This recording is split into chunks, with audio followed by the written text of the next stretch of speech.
सोलापूर शहरातील मूलभूत सुविधांच्या प्रश्नावरून महापालिका सभागृहात झालेल्या बजेट बैठकीत वातावरण चांगलंच तापलं। सत्ताधारी भाजपच्या नगरसेवकांनीच प्रशासनाच्या कारभारावर तीव्र नाराजी व्यक्त करत अधिकाऱ्यांची खरडपट्टी काढली। सोलापूर शहरातील मूलभूत सुविधांच्या प्रश्नांवरून महापालिका सभागृहात बुधवारी झालेल्या बजेट बैठकीत वातावरण चांगलंच तापलं।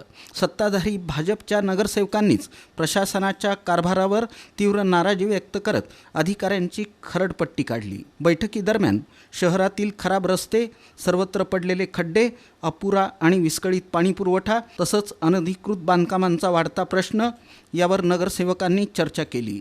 विशेषतः पावसाळ्यापूर्वीच रस्त्यांची दुरवस्था झाल्यानं नागरिकांना मोठ्या अडचणींना सामोरं जावं लागत असल्याचं त्यांनी अधोरेखित केलं।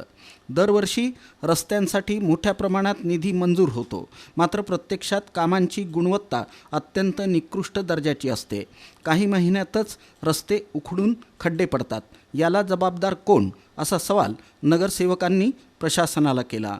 तसंच शहरातील अनेक भागांमध्ये लाईटची समस्या गंभीर बनली असून रस्ते अंधारात असल्यानं नागरिकांच्या सुरक्षिततेचा प्रश्न निर्माण झाला आहे। या संदर्भातही अधिकाऱ्यांवर निष्क्रियतेचा ठपका ठेवण्यात आला। अनधिकृत बांधकामांच्या मुद्द्यावरूनही सभागृहात जोरदार चर्चा झाली। अनधिकृत बांधकामं नियमित करण्याच्या नावाखाली नियमांचं उल्लंघन होत आहे का? काही ठिकाणी कारवाई होते तर काही ठिकाणी दुर्लक्ष का? असा सवाल उपस्थित करत पारदर्शक धोरण राबवण्याची मागणी करण्यात आली। आवश्यक तिथं पाडकामाची कारवाई तातडीनं करावी असंही नगरसेवकांनी ठणकावून सांगितलं। पाणी पुरवठ्याच्या विषयावरही प्रशासनावर जोरदार टीका करण्यात आली। उन्हाळ्याच्या तोंडावरच अनेक भागांमध्ये पाणी टंचाई भासत असल्यानं नागरिकांमध्ये संताप आहे। नियोजनाचा अभाव आणि देखरेखीतील त्रुटी यामुळेच ही परिस्थिती निर्माण झाल्याचा आरोप करण्यात आला। या सर्व मुद्द्यांवरून सत्ताधारी पक्षाचे नगरसेवक नाराज झाले।